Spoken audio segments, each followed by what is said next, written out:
सत्यं वदिष्यामि तन्मामवतु तद्वक्तारमवतु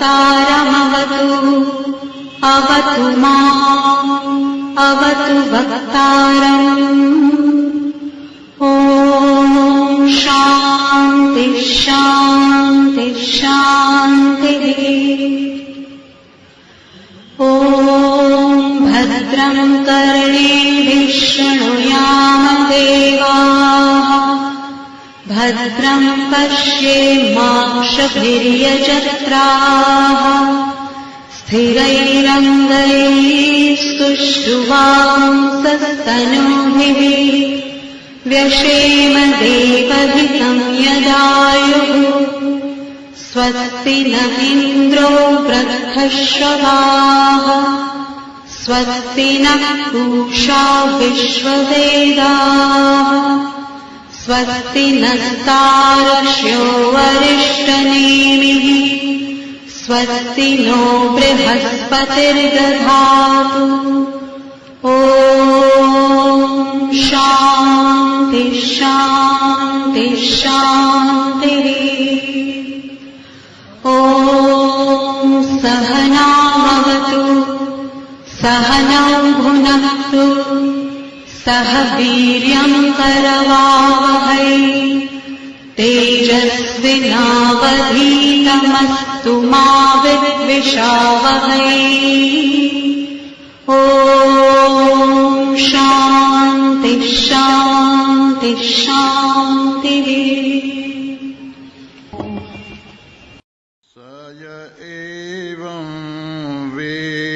तस्माल्लोकात् प्रेत्य एतं अन्नमयात्मानम् उपसंक्रम्य एते प्राणमयम् आत्मानम् उपसंक्रम्य एते मनोमयम् आत्मानम् उपसंक्रम्य एतं विज्ञानमयमात्मानम् उपसंक्रम्य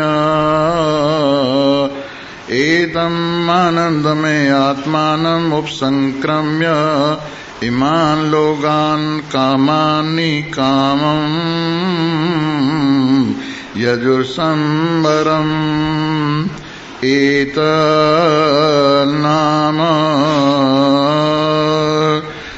गायन्ना एतस्साम गायन्नास्ति हावो हावो हावो अहमन्नम् अहमन्नम् अहमन्नम् अहमन्नादो अहमन्नादो अहमन्नादः अहं श्लोकृदहं श्लोकृदहं श्लोकृत अहमस्मि मन्मना कर्ता सपूर्व देवेभ्यो अमृतस्य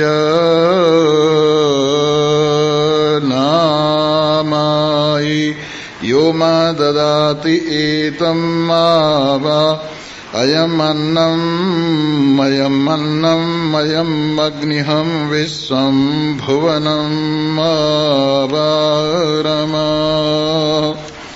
ॐ सुवर्णः ज्योतिः य एवं वेद इत्युपनिषद।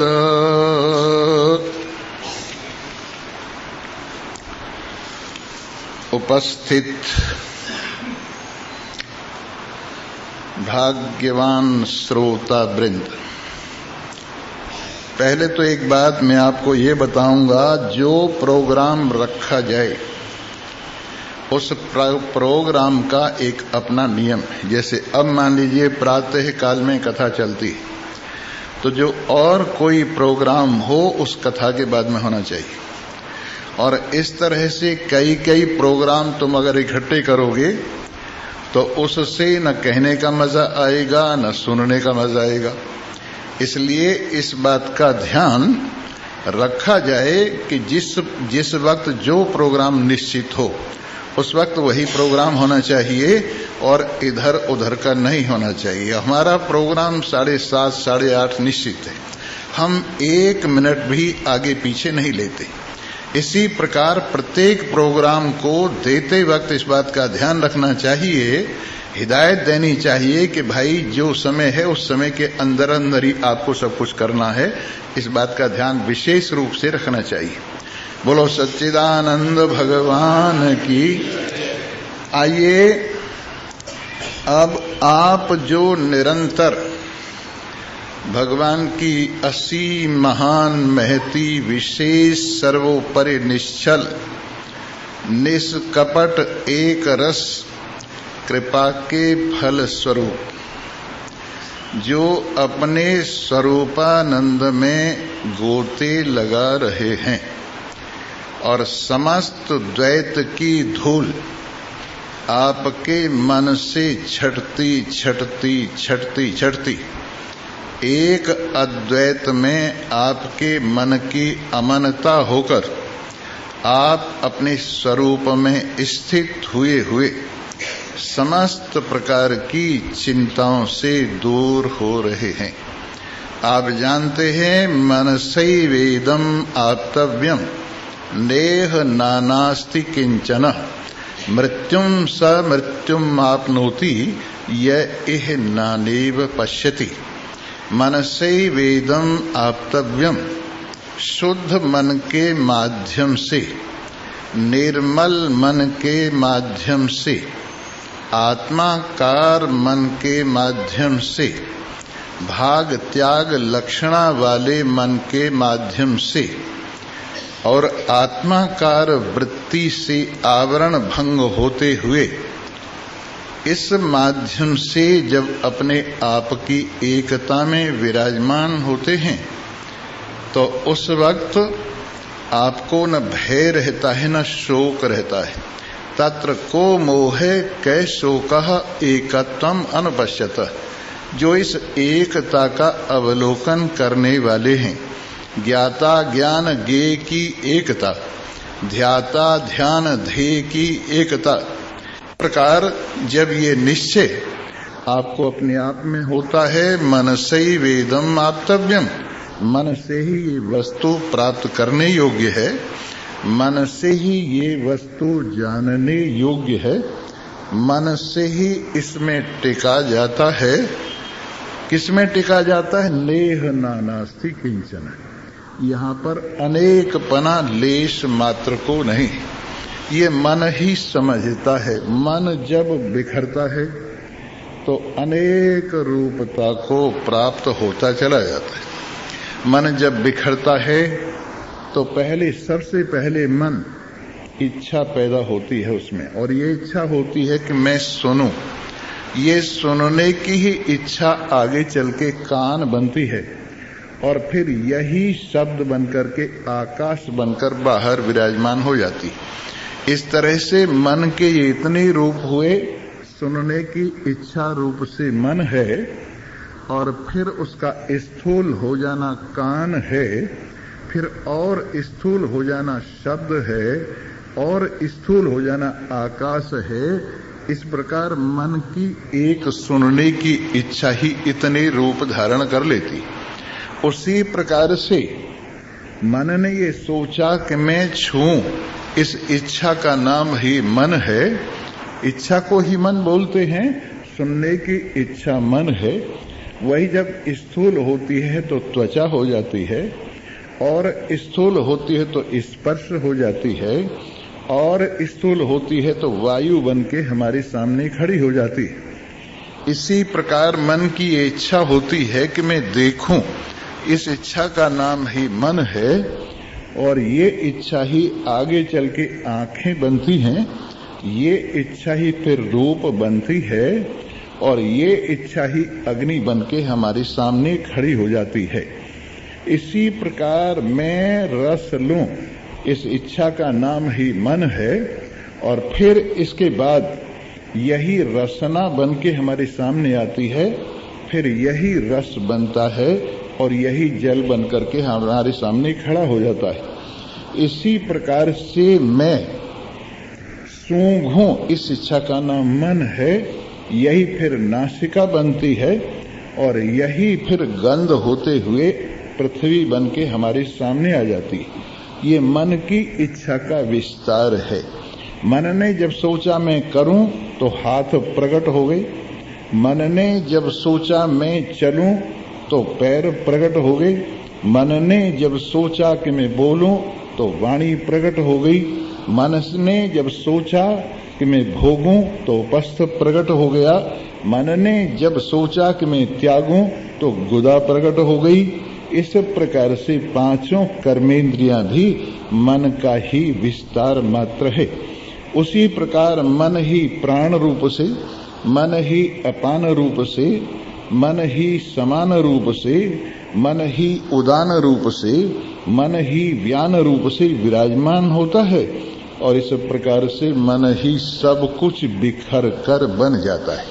ये मन ही माया कहलाती है, ये मन ही अविद्या कहलाती है। ये मन ही जब बिखरता है तो संसार कहलाता है।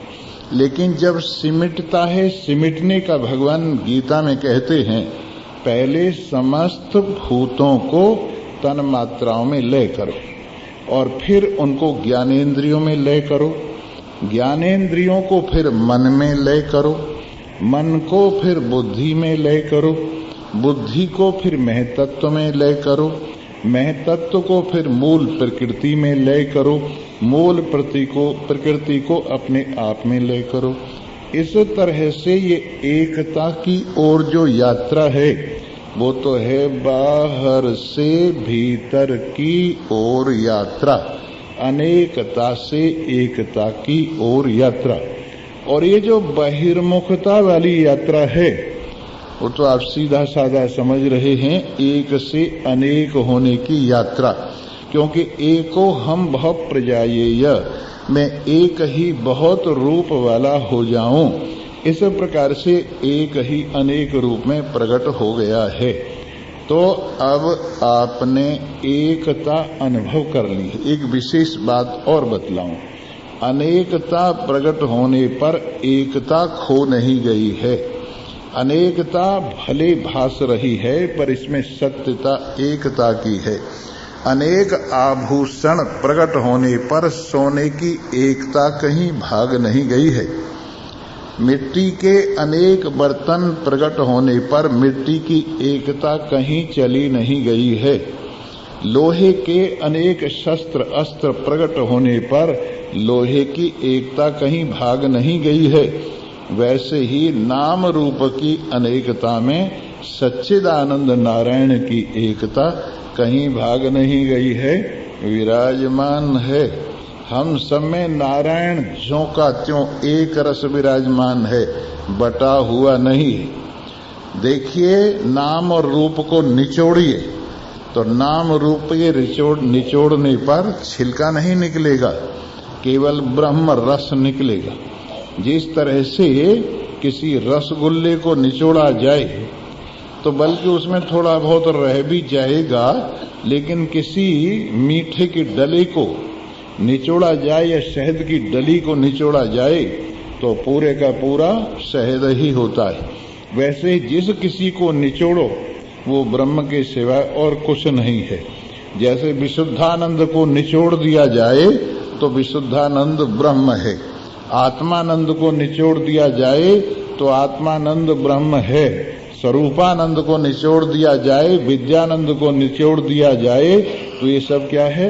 ब्रह्म है। क्योंकि इन सब में आनंद लगाते हैं ना साधु, तो केवल नाम का फर्क है पर आनंद सब में एक ही है।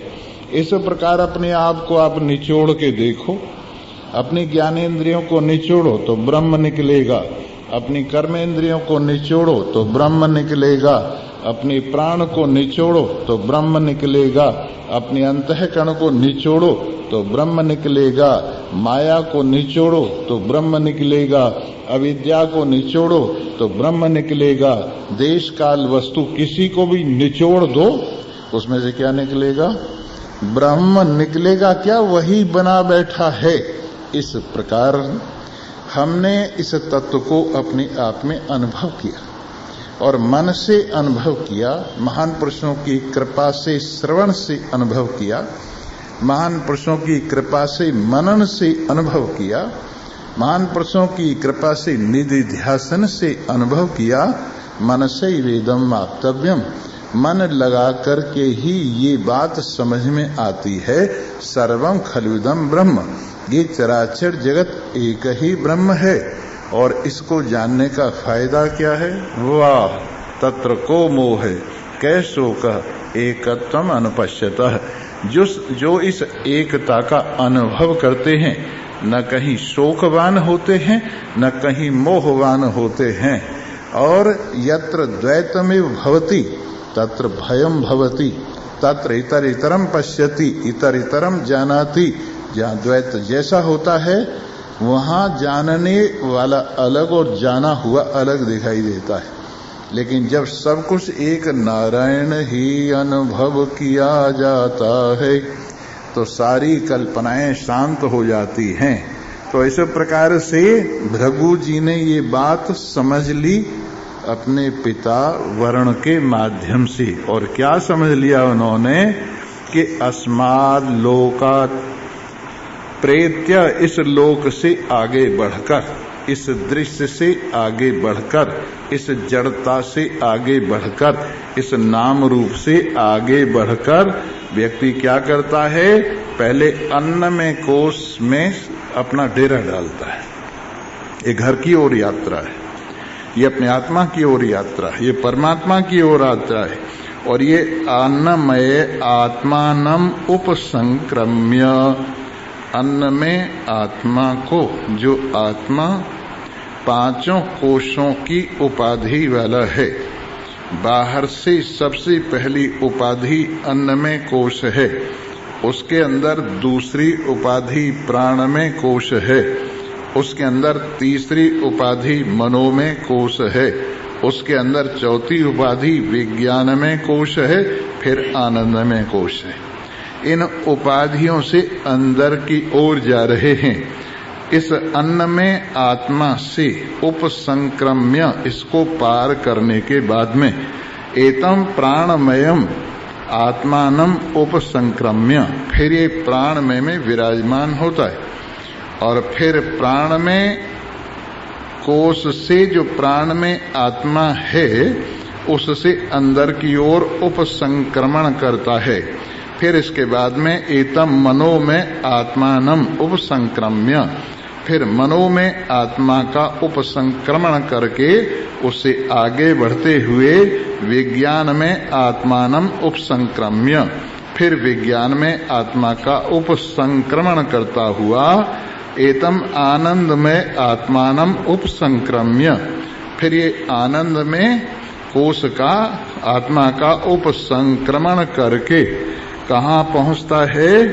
इस कल्पना से दूर हो जाता है, निष्काम हो जाता है, सारी कामनाएं निवृत्त हो जाती, सारी इच्छाएं निवृत्त हो जाती। इच्छा किसकी करे जब इच्छा नाम की वस्तु ही नहीं रही। यदा सर्वे प्रमुच्यन्ते कामा यस्य हृदि श्रितः तदा मर्त्यो अमृतो भवत् अत्र ब्रह्म समश्नुते। ये कठोपनिषद की श्रुति है। इसमें कहा यदा सर्वे प्रमुच्यन्ते, जिस समय सारी कामनाएं जो हृदय का डेरा लगाए बैठी हैं निवृत्त हो जाती हैं ज्ञान के माध्यम से। ज्ञानाग्निदग्ध कर्माणम ज्ञानाग्निदग्ध कामानम, जब ये सारी कामनाएं ज्ञान से दग्ध हो जाती। ज्ञान सदृशम इह पवित्रम नहीं विद्यते, आत्मज्ञान के समान कोई पवित्र वस्तु दुनिया में नहीं है। सारे पाप और पाप का बाप अज्ञान, सारा बंधन और बंधन का बाप मोह, सारा दुख और दुख का बाप प्रमाद, ये सब ज्ञान से निवृत्त हो जाता है। ज्ञानवान प्रमादी नहीं रहता है। प्रमादी कौन है? जो मनुष्य शरीर प्राप्त करके भी अपने स्वरूप का बोध न प्राप्त करता हुआ इस मनुष्य शरीर में आकर भी यों का बंधे का बंधा आया और बंधे का बंधा चला गया, वो प्रमादी कहलाता है। प्रमादी हर काम को पेंडिंग में रखता है, कर लेंगे क्या जल्दी है। ऐसे मनुष्य शरीर को प्राप्त करके इसको समझाया भी जाता है, बुझाया भी जाता है, ये अध्ययन भी करता है और जानता भी है, लेकिन फिर भी पेंडिंग में छोड़ देता है, कर लेंगे क्या जल्दी है। ऐसा प्रमादी मनुष्य शरीर को प्राप्त होकर के जो उसको करना चाहिए वो नहीं करता है। इह चेद वेदी दथ सत्यमस्ति न चेद वेदीह महति विनष्टि। इस मनुष्य शरीर में ही काम बनेगा। इह चेद वेदी, अगर यहाँ अपने आप को पहचान लिया, सत्यमस्ति, बड़ा अच्छा हुआ, आपने अपने शरीर का सदुपयोग कर लिया। ये मनुष्य शरीर आखिरी हॉस्पिटल है और जन्म मरण का सबसे बड़ा रोग है। और इस मनुष्य शरीर के हॉस्पिटल में जन्म मरण का रोगी ये जीव अंतिम डॉक्टर महान पुरुषों की अंतिम दवा ब्रह्म ज्ञान का उपदेश लेता है। और इस प्रकार से अंतिम डॉक्टरों के माध्यम से इस अंतिम शरीर में, अंतिम हॉस्पिटल में ब्रह्म ज्ञान की सबसे बड़ी दवा लेकर के भी यदि जन्म मरण के चक्र से पार नहीं हुआ तो उसका बहुत बड़ा नुकसान हुआ है। हमने अपने आप को सुसाइड कर लिया। अन्यथा संतम आत्मानम अन्यथा प्रतिपद्यते किन्न तेन कृतम पापम चौरेण आत्मापहारेण। अन्यथा संतम आत्मानम, आत्मा है तो और तरह का पर समझ लिया गया है और तरह का। अन्यथा संतम आत्मानम अन्यथा प्रतिपद्यते, और दूसरे तरह का उसको समझ लिया गया है। किन्न तेन कृतम पापम, हमने कौन सा ऐसा पाप है जो नहीं कर लिया। चोरेण आत्मापहारेण, जिस चोर ने आत्मा की चोरी कर ली, अपने आप की चोरी कर ली, अपने आप को शरीर के झाड़ों में छिपा दिया, अपने आप को ज्ञानेन्द्रिय कर्मेंद्रिय प्राण अंतःकरण के झाड़ों में छिपाकर हम लोग अपने आप को भूल गए कितनी बड़ी चोरी की है। एक आदमी कुएं पर बैठा बैठा कपड़े धो रहा था। कपड़े धोते धोते उसका पजामा कुएं में गिर गया। उसने मंदिर में जाके प्रसाद बांटा। लोग कहने लगे आज प्रसाद किस बात का बट रहा है, कि प्रसाद इस बात का बट रहा है कि मेरा पजामा कुएं में गिर गया। मैं कपड़े धो रहा था, पजामा कुएं में गिर गया, इसलिए प्रसाद बांट रहा हूं। कमाल की बात है, आदमी नुकसान होने पर कोई प्रसाद बांटता है? बोले नहीं, बड़ा फायदा हुआ है। अगर मैं पजामे में होता तो मैं भी जाता, मैं तो बच गया ना। सिर्फ पजामा ही कुएं में गिरा है। वैसे ही वो समझदार पजामे को कुएं में गिराकर अपने आप की सुरक्षा उसने कर ली, लेकिन हम पजामे को लिए फिरते हैं। और झंडा ऊंचा रहे हमारा, ये पजामा, ये सिलवार, ये स्त्रीपना, ये पुरुषपना, ये ब्राह्मण क्षत्रिय वैश्य शूद्रपना, ये गृहस्थ वानप्रस्थ ब्रह्मचारी सन्यासी पना, ये गरीबी, ये अमीरी, ये लाभ, ये हानि, ये बीमारी, ये स्वस्थता, ये सब क्या है? शरीर का पजामा है। और इस शरीर के पजामे को ही हम लिए फिरते हैं। जब किसी से कोई मिलता है भगवान की बात नहीं करता है, चैन की प्राप्ति के लिए ज्ञान की बात नहीं करता है, जो मिलता है शरीर की बात करता है। इस शरीर के घुटने में दर्द है, इस शरीर में यूं हो रहा है, इस शरीर में यूं हो रहा है, इस शरीर में यूं हो रहा है, इस तरह से दुखी रहता है। लेकिन यदि भगवान के कृपा से इस शरीर की कब्र से थोड़ा ऊपर उठ आवे और अपने स्वरूप में विराजमान होवे और अपने आप को सत अनुभव करे, अपने आप को ज्ञान स्वरूप अनुभव करे, अपने आप को आनंद स्वरूप अनुभव करे, अपने आप को निर्विकार सजाती विजाती स्वगत भेद रहित केवल अनुभव करे, तो वाह वाह जन्म सफल हो जाए। अपने आप को ढूंढ लिया उसने, अपने आप को पा लिया उसने, अपने आप में विराजमान हो गया वो जिसने इस हॉस्पिटल का ठीक ठीक फायदा उठाया है। जी हाँ, जब इस अपने स्वरूप को जान लिया जाता है, जब इस आनंद स्वरूप मैं हूं ये समझ लिया जाता है, निश्चिंत मैं हूं जब ये समझ लिया जाता है, मुझ में ज्ञाता ज्ञान गे है ही नहीं, मुझ में ध्याता ध्यान धे है ही नहीं, मुझ में भगवान भक्त भक्ति है ही नहीं, मुझ में त्रिपुटियां है ही नहीं, जब ये समझ लिया जाता है तो कुछ भी करने के लिए बाकी नहीं रह जाता। तो ये कामनाएं हृदय में बैठी हुई हर वक्त जो सुलगती रहती हैं, कांच की भट्टी की तरह से अंदर ही अंदर जलाती रहती हैं, भविष्य के पुल बनाती रहती हैं, शेख चिल्ली की दुकान सजाती रहती हैं, बंध्या के पुत्रों की कहानियां लिखती रहती हैं। ये कामनाएं जब ज्ञान के प्रभाव से, ज्ञान की अग्नि से समाप्त हो जाती हैं, तदा मर्त्यो अमृतो भवति अत्र ब्रह्म समश्नुति, उसी वक्त ये मर्त अमृत हो जाता है और यही ब्रह्म को अपने आप को प्राप्त कर लेता है। नशा उतर गया है। ये जो जामवंत बना हुआ था, अपने आप को जामवंत मानने वाला, अब इसका नशा उतर गया है और जामवंत पना उसने उतार के रख दिया है। रामलीला के लिए जामवंत बना था पर वास्तव में जामवंत नहीं है।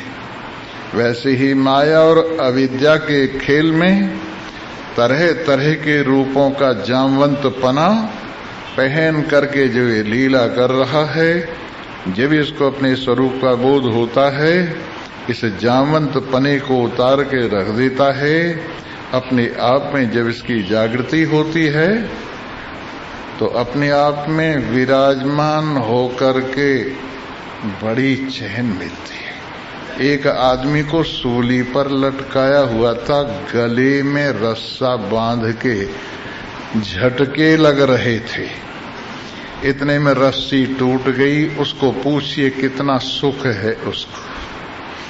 जिसके गले में रस्सी बंधी हुई, झटके लग रहे हैं फांसी देने के लिए, फांसी लगते लगते लग नहीं पाई कि रस्सी टूट गई। वैसे ही ये जो ज्ञान होना है, फांसी की रस्सी का टूट जाना है। ये जो ज्ञान होना है, मृत्यु में जाते जाते उसके पंजे से बाहर निकल आना है। जरा देखिए तो सही अजामिल को, जब बेचारा अजामिल यमदूतों के द्वारा इस शरीर से खींच खींच कर निकाल कर रगड़ रगड़ कर ले जाया जा रहा था, तो उस समय उसके पुण्य जागृत हो गए और उसका पहला किया हुआ जो भगवान का भजन था, भगवान की स्मृति थी, स्मरण हो आई। और चाहे बेटे के ही माध्यम से सही, पर नारायण नारायण की आवाज लगाई और नारायण नारायण की आवाज लगते ही एकदम यमराज के दूतों की पिटाई हुई। भगवान के दूतों के द्वारा यमराज के दूत भगा दिए गए। भगवान के दूत ने अजामिल को बचा लिया और फिर अजामिल ने हरिद्वार में जाके शरीर छोड़ा। उस वक्त उसका शरीर नहीं छूटा था। उसने ये लड़ाई अपनी आंखों से देखी थी, उसे विश्वास हो गया सत्य क्या है और असत्य क्या है। वैसे ही जिसने अपनी आंखों से लड़ाई देख ली और देखा भगत भावना की विजय कैसे होती है, सत्यमेव जयति, कैसे सत्य की जय होती है, उसने अपनी आंखों से देखा। वैसे ही जब तुम अपनी आंखों से देखोगे ये मोह का बंधन टूट गया है, जब तुम अपनी आंखों से देखोगे ये काम क्रोध लोभ के बंधन टूट गए हैं, जब तुम अपनी आंखों से देखोगे मेरे तेरे की सीमाएं समाप्त हो गई हैं, जब तुम अपनी आंखों से देखोगे मेरा कोई कर्तव्य नहीं है, जब तुम अपने आंखों से देखोगे सब कुछ मेरा आत्मा एक निश्चिंत नारायण है, ये देखते ही आपकी सारी चिंताएं हवा हो जाएंगी और आप अपने आप में कितने मस्त हो जाएंगे, कितने मस्त हो जाएंगे कि बस अब आपको क्या बताऊं उस मस्ती का हाल। चलो थोड़ा सा सुन लो जरा सा मस्ती का हाल। जिस सिमत नजर कर देखे हैं उस दिलवर की फुलवारी है, जिस सिमत नजर कर देखे हैं उस दिलवर की फुलवारी है। कहीं सब्जी की हरियाली है, कहीं फूलों की गुल क्यारी है, हर वक्त मगन होए बैठे हैं और आंसू उसी की भारी है आप ही वो दातारी रब और आप ही वो भंडारी है।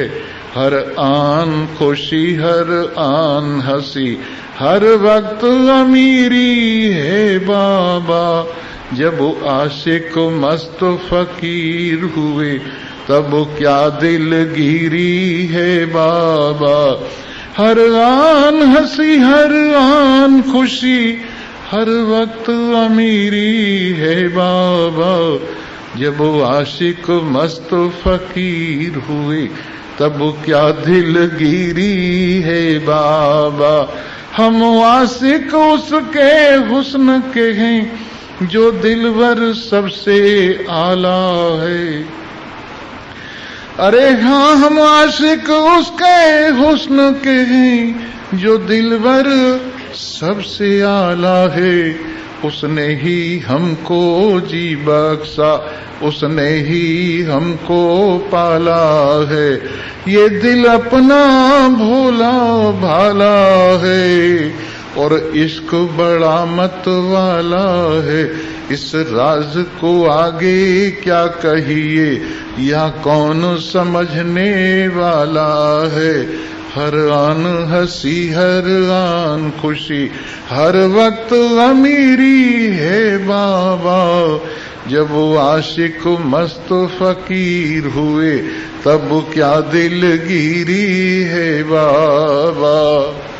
जब वो आशिक मस्त फकीर हुए, जब अपने आप की मस्ती में चूर हुए, जब अपने आनंद से भरपूर हुए, सब कष्ट कंटक दूर हुए, तब अपने आप की मस्ती में विराजमानता का आनंद, शहंशाहों की शहंशाहों के शहंशाहों की गद्दी भी जिसके सामने कुछ भी नहीं है, ऐसे अपने स्वरूप के सिंहासन पर विराजमान एक वेद ने आकर इस सिंहासन के स्वरूप पर विराजमान नारायण का तिलक किया है और कहा है अयम आत्मा ब्रह्म। दूसरे वेद ने आकर इस स्वरूप के सिंहासन पर विराजमान नारायण को तिलक लगाकर इनको स्मरण कराया है तत्वमसि। तीसरा वेद आया है, नारायण अपने स्वरूप के सिंहासन पर विराजमान हैं और वो अयम आत्मा ब्रह्म कहकर उनको याद दिलवाता है, प्रज्ञानम ब्रह्म कहकर याद दिलवाता है और स्वरूप के सिंहासन पर विराजमान हुआ ये महाराजाओं का महाराजा अपने आप में अहम ब्रह्मास्मि अनुभव करता है। मैं ब्रह्म हूँ अनुभव करता है, मैं निश्चिंत हूँ अनुभव करता है मैं सब शरीरों में रहता हुआ सब शरीरों से अलग हूँ, ये अनुभव करता है। सब व्यतः कथा स्वप्न मात्र हैं, सब लेना देना स्वप्न मात्र हैं, सब उन्नति अवनति स्वप्न मात्र है, सब बंधन मुक्ति स्वप्न मात्र हैं। और अपने आप में अनुभव करता है, अहम निर्विकल्पो निराकार रूपो विभुर्व्याप्य सर्वत्र सर्वेन्द्रियाणि सदा मे समत्वं न मुक्तिर्न बंध चिदानंद रूपः शिवोऽहं शिवोऽहम् अहम निर्विकल्पो निराकार रूपो। मैं निर्विकल्प हूँ। मन के सारे विकल्प मोह से लेकर आगे की जितनी कल्पनाएं हैं वो मन की वृत्तियां मात्र हैं। मैं उनको दैदीप्यमान करता हुआ मन के विकल्पों से बिल्कुल अलग हूं। आकार भी मुझ में 5 भूतों का दिया हुआ है। मैं सभी आकारों को दैदीप्यमान करता हुआ निराकार हूं। अहम निर्विकल्पो निराकार रूपो विभुर्व्याप्य सर्वत्र सर्वेन्द्रियाणि। मैं सब देश सब काल सब वस्तुओं को अकेला ही सब में विराजमान रहकर दैदीप्यमान कर रहा हूँ। सदा में समत्वं न मुक्तिर्न बंध। सदा मुझ में समता है, न मुक्ति है, न बंधन है। चिदानंद रूपः शिवोऽहं शिवोऽहम् चिदानंद रूपः शिवोऽहं शिवोऽहम्। धन्योऽस्मि धन्योऽस्मि धन्योऽस्मि पुनः पुनः। धन्योऽस्मि धन्योऽस्मि धन्योऽस्मि पुनः पुनः। मुझे बार बार धन्य है क्योंकि मैं जाग गया हूँ। मुझे बार बार धन्य है कि मैं छुट्टी पा गया हूँ। मुझे बार बार धन्य है मैं परमानंदता अनुभव कर रहा हूँ। मुझे बार बार धन्य है मेरा जन्म मरण खो गया है। मुझे बार बार धन्य है मुझ में कोई विकार नहीं है। मुझे बार बार धन्य है सबका आत्मा मैं हूँ। मुझे बार बार धन्य है मुझ में सीमाएं नहीं हैं। मैं असीम हूँ, अपार हूँ, अखंड हूँ, एक रस हूँ। इस प्रकार उपसंक्रम्य सभी 5 कोशों को पार करके जब मैं अपने रूप में विराजमान हुआ हूँ, अपने स्वरूप में विराजमान हुआ हूँ, तो क्या स्थिति है? अब कुछ भी मेरा नहीं रहा है, सब कुछ निबट गया है। तुम तो कहोगे स्वामी जी आपका कुछ नहीं रहा, आप तो बिल्कुल बेकार हो गई। वही हो गया जो तुम कह रहे हो, मैं बेकार हो गया हूं। बेकार हो गया हूं क्योंकि बेकारो मौतिल ही रहूं कारे जहां से। फहमीद में तो अपने बड़ा काम यही है, अपनी बुद्धि में सबसे बड़ा काम यही है, अपना निकम्मापन, अपना निष्कर्म भाव, ये सबसे बड़ा काम है, इससे बड़ा और कोई काम नहीं। स्वामी रामतीर्थ को कहा आजकल आप किस तरह से कहाँ बिजी हैं, चिट्ठियों का जवाब तक नहीं दे रहे हो। कहने लगे आजकल मैं अपने आप में बिजी हूँ, फुर्सत में नहीं हूँ। आजकल मैं अपने आप में बिजी हूँ, आत्मक्रीड हूँ, आत्मक्रीड। आप जानते हैं बुढ़े बुढ़ों को भी बच्चे चाहिए। अरे वो पोते को छोड़ जाना, मैं जरा खेलता रहूंगा इससे, उसको भी खिलौना चाहिए। हाँ, जवानी में तो बड़े खिलौने चाहिए, जवानों को जवानियों के और जवानियों को जवानों के खिलौने चाहिए। लेकिन जिसको कोई खिलौना नहीं चाहिए, खेलने के लिए जिसको किसी खिलौने की जरूरत नहीं है, वो समझो कि सचमुच में बड़ा आदमी हो गया है, मैच्योर हो गया है। जब मैच्योर हो गया है तो अब खिलौने की जरूरत क्या है? खिलौनों की जरूरत तो बच्चों को हुआ करती है। और खिलौनों के लिए ही कहा रामानंद जी को कबीर ने कि गुरु रामानंद जी समझ पकड़ मेरी बहिया। गुरु रामानंद जी समझ पकड़ मेरी बहिया। जो बालक झुनझुनिया खेले वो बालक हम नहिया रमतिया। झुनझुना माने खिलौना, रमतिया। तो जो बालक झुनझुनिया खेले वो बालक हम नहिया। मैं तो सौदा सच का लूंगा पाखंड पूजो नहिया। गुरु रामानंद जी समझ पकड़ मेरी बहिया। गुरु रामानंद जी समझ पकड़ मेरी बहिया। हाँ गुरुजी महाराज संभाल के पकड़ना, गुरुजी महाराज संभाल के रहना, गुरुजी महाराज संभाल के देना। गुरुजी महाराज ऐसा कबाड़ा सबाड़ा मेरे सामने मत फेंक देना जो इन बच्चों को दे रखा है। ये जो निपिल तुमने इन बच्चों के मुंह में लगाए हुए हैं, मैं जानता हूं ये सब टाइम काटने की बात है, टाइम पास कर रहे हैं। अगर वास्तविकता है तो मेरी वास्तविकता मुझे समझाओ मैं कौन हूं, मुझे बताओ मैं कौन हूं। मैं करता नहीं हूं, भोगता नहीं हूं। फिर मुझे समझाओ, इतना तो मैं समझ गया हूं आपकी कृपा से आखिर मैं कौन हूं। मैं जन्मता मरता नहीं हूं और तुम मुझे जन्म मरण की बात बता रहे हो। इसलिए ये बात जब समझ में आ जाती है तो इन सब पांचों कोसों से ऊपर उठकर अपने आप में समझदार व्यक्ति विराजमान होता। और मेरे मित्रों वही बात आ गई है, हाओ हाओ हाओ। वैसे तो ये अपने यहाँ पे सामवेद के स्वर होते हैं और जिनके आगे 3 लिखा रहता है वो तिगुने स्वर से बोले जाते हैं। जैसे ओ, कई जगह तो ओम इस तरह से लिखते हैं, गणेश जी वाला ओम, और कई जगह लिखते हैं ओ बनाते हैं, मात्रा उस पर लगाते हैं और फिर 3 का अक्षर लिखते हैं और मैं बनाते हैं हलंत, और फिर उसको बोलते हैं ओम।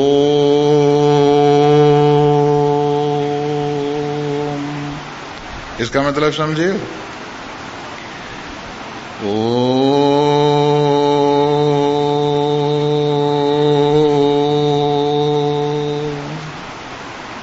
यहां से चलकर जहां तक मन जा सकता है फिर वापस आके अपने में विराजमान होता है। ये सब क्या है? ओम।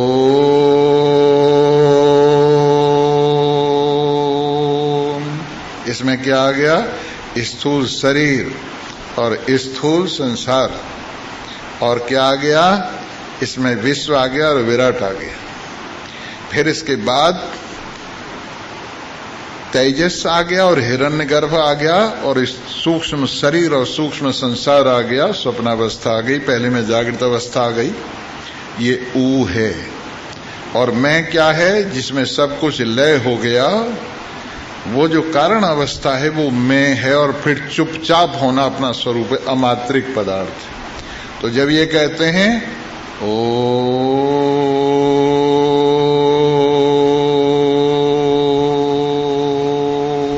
तीनों मात्राएं 3 का अक्षर है, तीनों मात्राएं 3 का अक्षर है।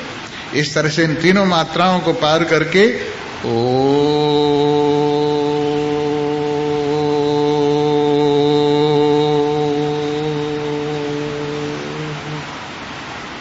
इस तरह से ये पूरा ज्ञान है। अगर ये समझ में आ जाए, ये ओम मांडूक्य उपनिषद में जो बताया है ये पूरा ज्ञान है। यहां से शुरू हुए और सब पार करके फिर यहीं आ गए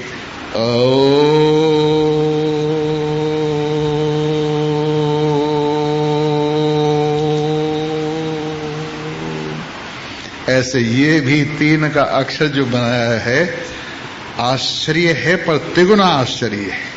हाओ हाओ हाओ। अंग्रेजी में हाउ माने कैसे। कितनी विचित्रता है। कैसे,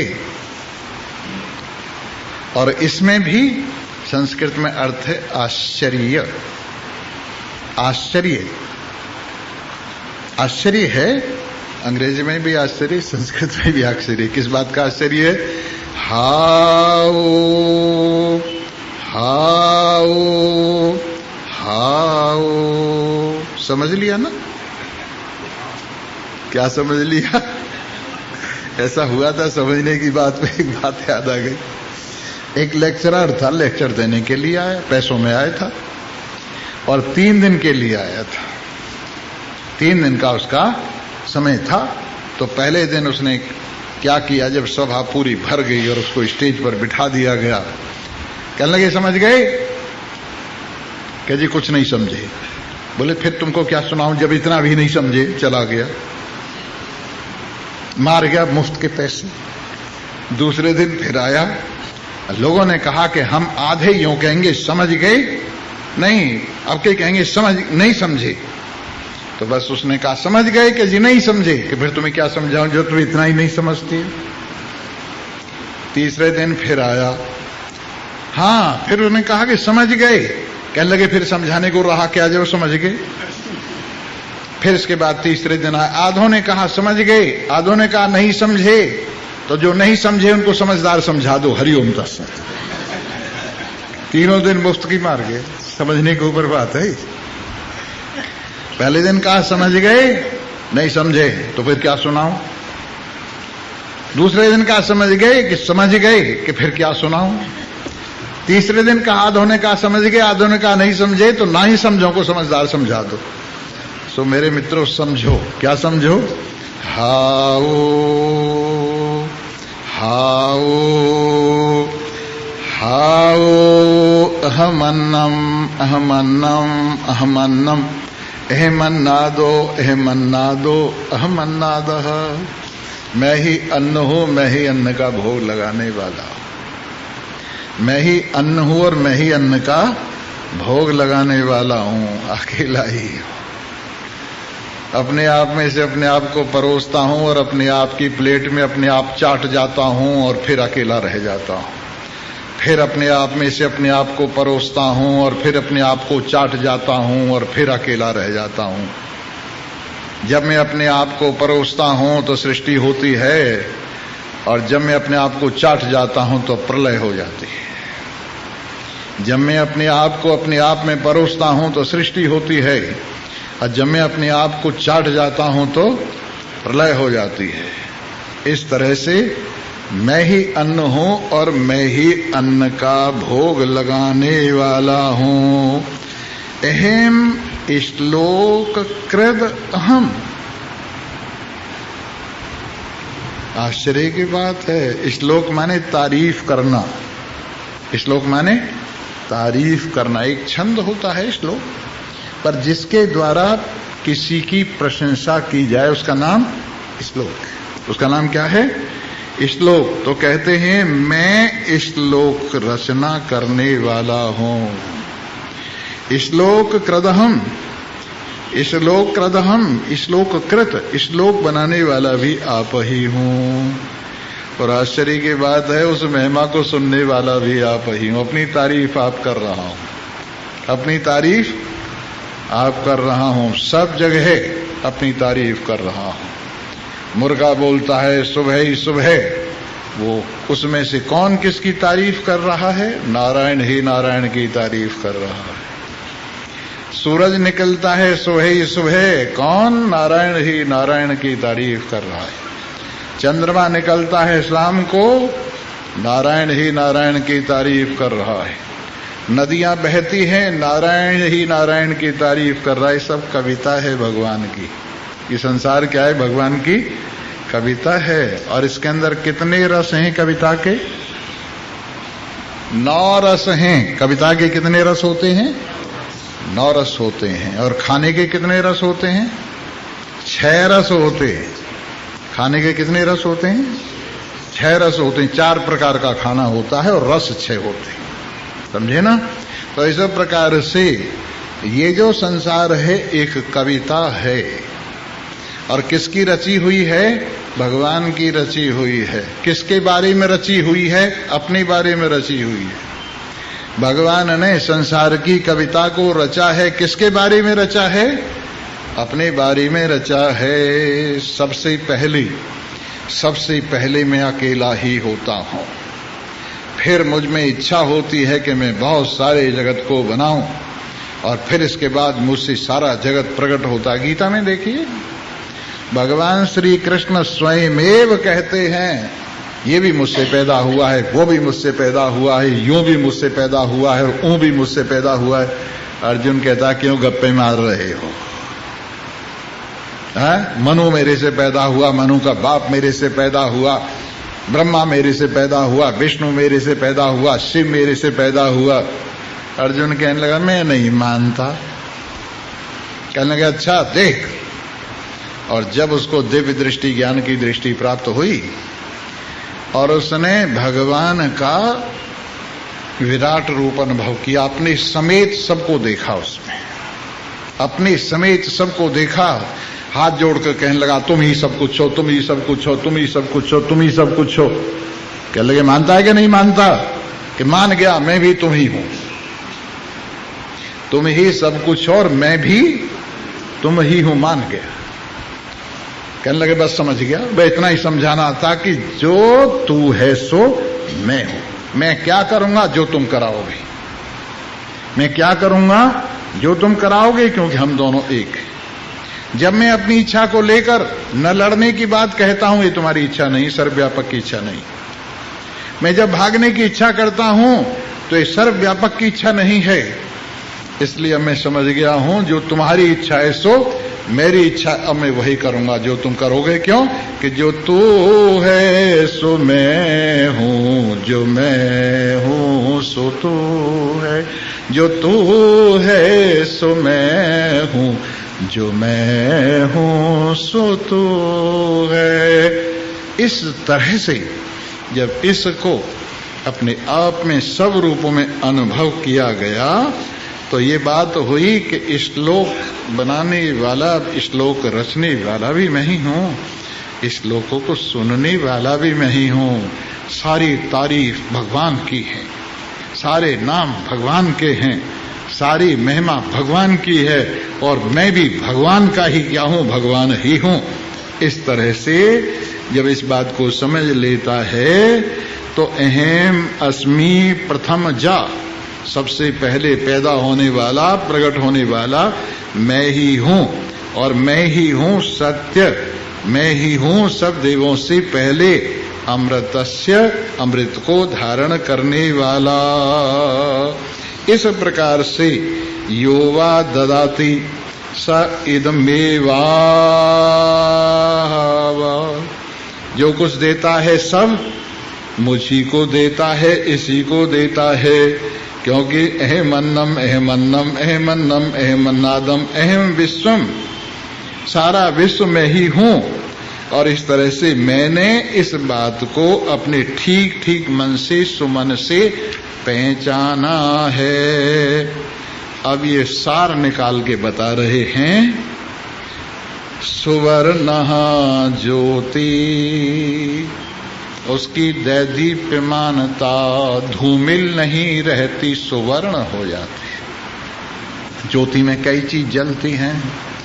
अगर मान लीजिए जो अग्नि जलाओ और जो भी ईंधन होगा उसकी उसमें आकार भी दिखाई देगा और गंध भी दिखाई देगी। ईंधन जो जलाओगे अग्नि में वो सब कुछ दिखाई देगा अग्नि के माध्यम से। वैसे ये संसार का जब जिक्र करोगे तो वो मेरी ज्योति उस ईंधन समेत दिखाई देती है, उस ईंधन की गंध समेत दिखाई देती है। लेकिन क्योंकि अब मैं साफ हो गया हूं ईंधन विधन जला के, इसलिए मेरी ज्योति बिल्कुल एकदम देखने वाली है, दिखने वाली नहीं है। ये देखने वाली ज्योति में किसी प्रकार की कोई कमी नहीं है। इस प्रकार से जो इस बात को जानता है वो आनंद मनाता है। इस तरह से उपनिषद पूरी हो रही है और कल को इसका मंगलाचरण जो आखिर में भी होगा सुनाया जाएगा। अब एक भजन जरूर सुनाऊंगा और फिर आप लोग अपने अपने लोग पधारेंगे। बोलो सच्चिदानंद।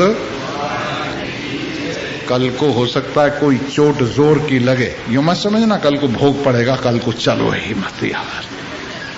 जय जय राम श्री राम, श्री राम जय राम जय जय राम, श्री राम श्री राम जय राम जय जय राम, श्री राम। उल्टा नाम जपत जग जाना, उल्टा नाम जपत जग, वाल्मीक भय ब्रह्म समाना, वाल्मीक भय ब्रह्म। कहों कहाँ लगे नाम बड़ाई, कहों कहाँ लगे राम न सकहि नाम गुण गाई, राम न सकहि नाम गुण। कलयुग केवल नाम आधारा, कलयुग केवल सुमिर सुमिर नर उतरहि पारा, सुमिर सुमिर नर उतरहि। श्री राम जय राम जय जय राम, श्री राम श्री राम जय राम जय जय राम, श्री राम। राम कथा सुंदर करतारी, राम कथा सुंदर करतारी। संशय विहग उड़ावन हारी, संशय विहग राम कथा शशि किरण समाना, राम कथा शशि संत चकोर करहि जेहि पाना, संत चकोर करहि जेहि। राम कथा के ते अधिकारी, राम कथा के जिन कहे सतसंगति अति प्यारी, जिन कहे सतसंगति अति। श्री राम जय राम जय जय राम, श्री राम श्री राम जय राम जय जय राम, श्री राम। पामदेव एहि मार्ग सोई, पामदेव एहि जापे कृपा राम की होई, जापे कृपा तुम्हारी कृपा तुम्हें रघुनंदन, तुम्हारी कृपा तुम्हें रघु। जानिए भगत भगत और चंदन, जानिए भगत भगत और जाने वही जेहि देहु जनाई, जाने वही जेहि जानत तुम्हि तुम्हि होई जाई, जानत तुम्हि चिदानंद में देह तुम्हारी, चिदानंद में विगत विकार जान अधिकारी, विगत विकार। श्री राम जय राम जय जय राम, श्री राम राम जय राम जय जय राम श्री राम श्री राम जय राम जय जय राम श्री राम जय राम जय जय बोल सियावर रामचंद्र महाराज की जय उमापति महादेव की जय पवन सुत हनुमान की जय बोलो भाई सब संतन की जय।